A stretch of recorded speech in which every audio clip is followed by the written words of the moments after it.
Hey, what's going on, guys? It's Carroll from Carroll's Corner MMA podcast, and tonight we are joined by Lawrence Bishop, who's fighting on Jackhammer Promotions, the Fist of Fury 9 on June 28th. Lawrence, thanks for joining me. Of course, thank you for having me.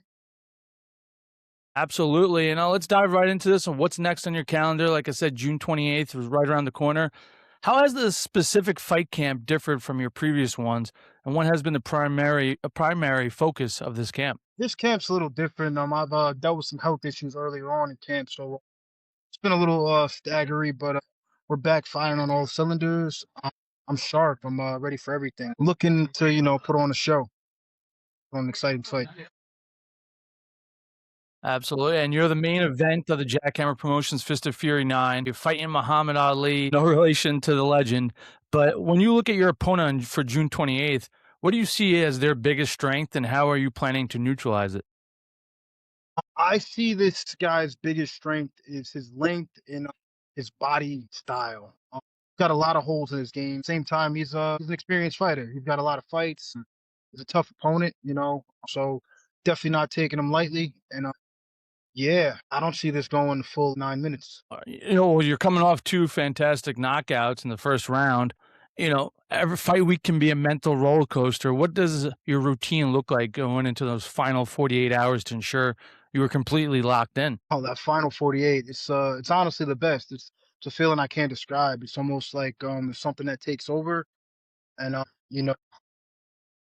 go into a deeper state and be you're ready to go out there and conquer. And every time I step in the cage, I know putting my life on the line. So it's serious. This is me. I don't take it lightly. It's not a game. I actually mentally tap into a different, different world. Every fighter has a specific vision of how they get their hand raised without giving away too much of your strategy. How do you see this fight playing out on the 28th? I know you don't think it's going to go that far, like you just said, but how do you vision this? I mean, honestly, for his sake, I wouldn't want it to go that far because I'm gonna be I'm gonna try to hurt this kid. I'm gonna hit him with a lot of different techniques and break him down. So I mean, honestly, like it'll be nice for him if he only goes one. Awesome. And who's going to be in your corner for this fight, and what role do they play in keeping you composed when the cage door closes? I am going to have Coach Corey, Coach Moses in my corner, and I mean, eh, Corey is gonna keep me mentally insane in there, and Moses always points out what and what not to do for me. So they play two very big roles in my corner, my fight camp, and overall coaching. Awesome. And that's from Vamos, BJ Vamos MMA, correct? Yes, yes, sir. Awesome. Every fighter has a turning point where they realize this isn't just a hobby anymore, it's a lifestyle. Your IG handle is Glocks. Is there a story behind that name, and or does it tie into your aggressive, sharp fighting style?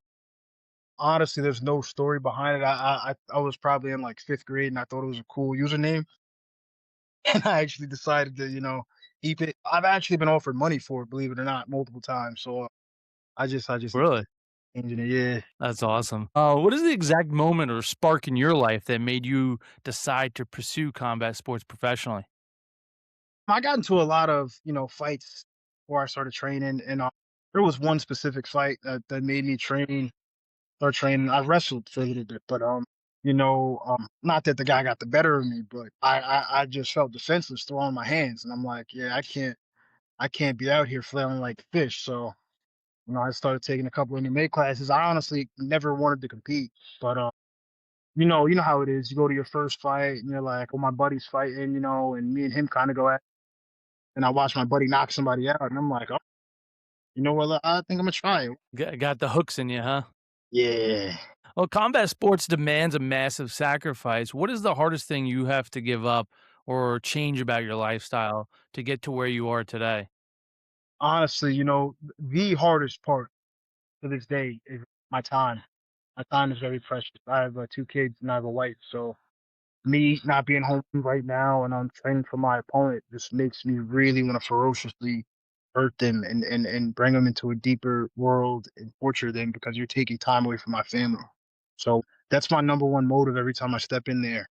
Person's trying to take food off my plate and I got to eat and I got to feed my family. So, and I mean, at the same time, I got to go to work the next day too. So I ain't trying to be in there all night trying to, get it done and over with, no matter what it takes. Absolutely. What do you do for work?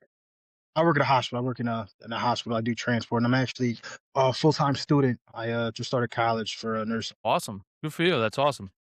Right there. Now, well, when you look at your amateur career, where you started to compared to where you are now, what is the biggest area of growth you see in yourself? I mean, honestly, my patience, my overall technique has skyrocketed. My confidence, I'm very confident. I'm very capable, very knowledgeable and capable of knowing what I could do to somebody now. And I mean, even when I first started, even with wrestling, I always like to excite the crowd. I want to go out there and give you guys something to watch. So I'm all about the big slams, the heavy punch. My growth aspect, I just, I train every day. I try to get better, whatever I could do.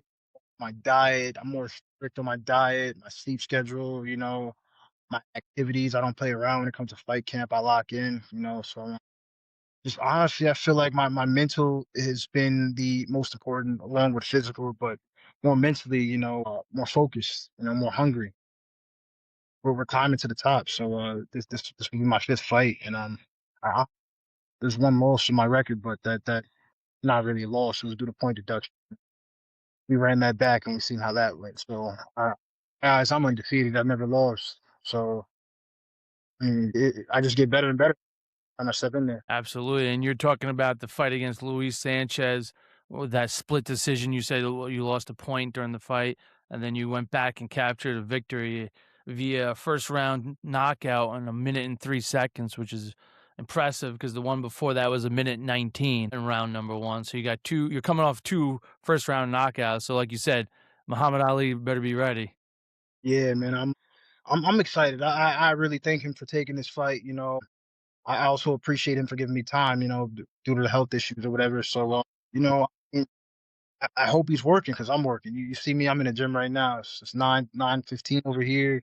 Just wrapped up a double class. About to go run a couple miles. So if he's not working nearly as half as I as if he's not working nearly half as hard as I am, I'm gonna just do whatever I want.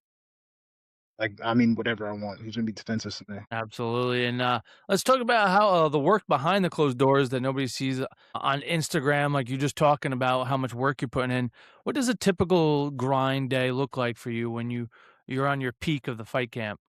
So boom, like I mean, for one, 6 7 days a week, so there's very little time for rest for me. I also work full time, so I'll bust out a nice 8 to 10 hour day, straight from work to home, family with the dinner with the family, for an hour or so. That's all I really got. Then I shoot the training for about 2 to 3 hours. Then I'm home, tuck the kids in. Then I'm working out till maybe 11, 12 at night before I call it a night. Rinse and repeat. We right back to it the next day. So I spent a lot, perfecting my craft. So I'm very confident in the outcome. God bless you. That's a heck of a day right there. Dietary restrictions and weight cuts are notoriously hardest part of the game. What is your relationship with the weight cut, and what's your first meal you're eating after weigh-ins? My goodness, I eat the same thing every time too. So after that, I go right to Applebee's, man. I get two for 25. I get two big entrees and an appetizer. And no family, so no wife and kids. I got my own time. I just stuff my face, man. It's honestly the best feeling ever. No talking, right? Eating. Just eating, pure silence, and just what I mean, stuff in my face. And Absolutely. That's awesome. If you had to pick one discipline, striking, wrestling, jujitsu, submission that you feel you're most confident in, what is it? And which one are you based which one has you required the most work for you to work on to master? I mean, this is a tough one.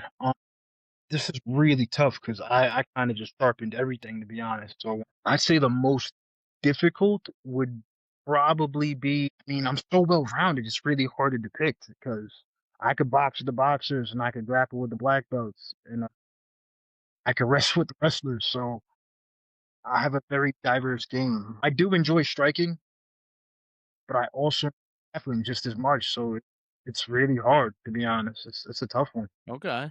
All right. Well, who is someone in your gym or in the gym or the fight world that pushes you past your limits even when you feel like quitting? I mean, honestly, all my teammates who compete, they motivate me specifically and most recently Ryan Jarena.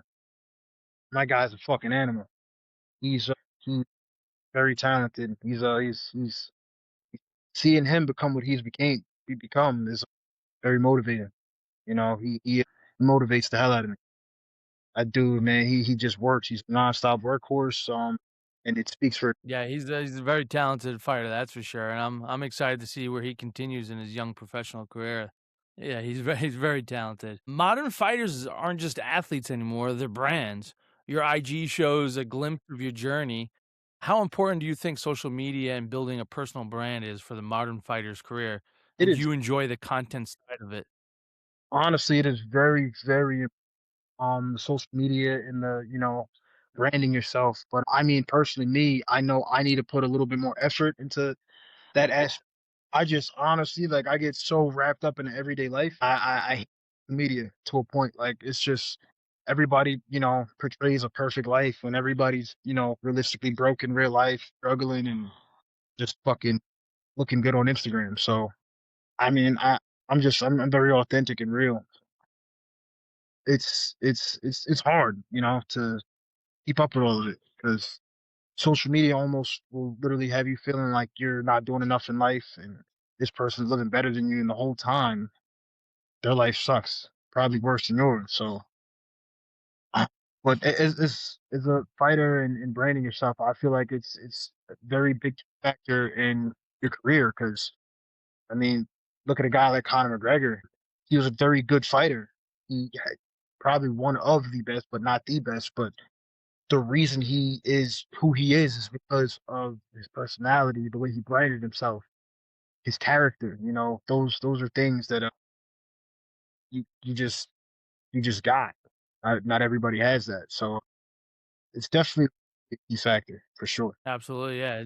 If someone scrolls through your Instagram page, what is the number one thing you want them to understand about who Lawrence Bishop is as a man outside of the gloves? I'm a family man. You scroll through my Instagram, you're gonna see it. I'm a family man, father, a husband. I'm a very caring guy. You know, um, I'm a very stand up dude. I anybody. I'm friendly, but I there's everybody's got that side to him, man. I don't bark, I bite. So I like to say, people would view me as a good stand up guy. Awesome. Love it. Beyond this fight on June 28th, what is the ultimate legacy you want to leave behind in combat sports? And where do you see yourself in the next 2 to 3 years? You're 3-1 right now. You're looking to go 4-1 as an amateur, looking to claim the Jackhammer Promotions middleweight MMA championship. Is there a timeline where you want to turn professional? Yes, I talks with it with going pro with my coaches. Honestly, after this fight, I may have another fight or two as an amateur, and then I think it's time to wrap it up. Really ready to test myself and see what I could do out there, and being an amateur isn't paying the bills as well. So we're gonna see what we could do. I'd say in the next year, 2 to 3 belts. This will be my second one, so if I can snatch 3 to 4, we're definitely going pro after that for sure. Okay, cool. To wrap this up, to let you get going, because like you said, time is precious, and I understand that. I appreciate you giving me the time. To wrap things up, a few quick rapid fire questions. What is your go-to walkout song for the 28th of June? See, I honestly haven't even figured this out, and it always fixed to me in like the week of the fight. So I like the old school. So we're either looking at some good 50 Cent, maybe some Tupac. Nice. I honestly, oh yeah, Jada Kiss, somewhere along those lines. Awesome. All right. I'm always a good fan of that era of music. Favorite fighter of all time to watch? Well, this is a tough one. Man, this is a tough one. You know what? I like to say my favorite to watch may not be my favorite fighter, but Ilya Taporia. Awesome. Punch, kick, or submission? What's your most satisfying way to win? Punch, punch. I enjoy. It's a little sick, but I enjoy beating the hell out of. Oh, love it, love it. What is one piece of advice you'd give to a young kid who follows you on IG and wants to step into the gym for the first time? You know, Feel everybody should join a martial arts gym and at least train and have some sort of self defense to defend themselves and their family, no matter whether you're looking to eat or not. or just exercise, I feel to defend yourself. So if that's your motive, definitely follow that. Fighting's not for everybody. It's a brutal sport. It's not a game. This isn't like going to a pickup game on a basketball court or jumping on a football field. No, you're out there by yourself. And unlike other sports, you lose, you get your ass whooped, and it sucks. The feeling of losing sucks. So you gotta get comfortable with being uncomfortable when it comes to this sport. So I mean, any advice I could give to anybody younger that's wants to do this, give it your 100% or don't do it at all. Awesome. Respect. I appreciate your time. Lawrence Bishop fighting Muhammad Ali on June 28th at Jackhammer Promotions, the Fist of Fury 9 for the Jackhammer Promotions Middleweight MMA Championship. Lawrence Bishop, thank you for your time, and I appreciate you hopping on. Thank you, brother. I appreciate you for having me. Thank you. Have a good one. This is Carroll's Corner MMA Podcast, and we're signing off.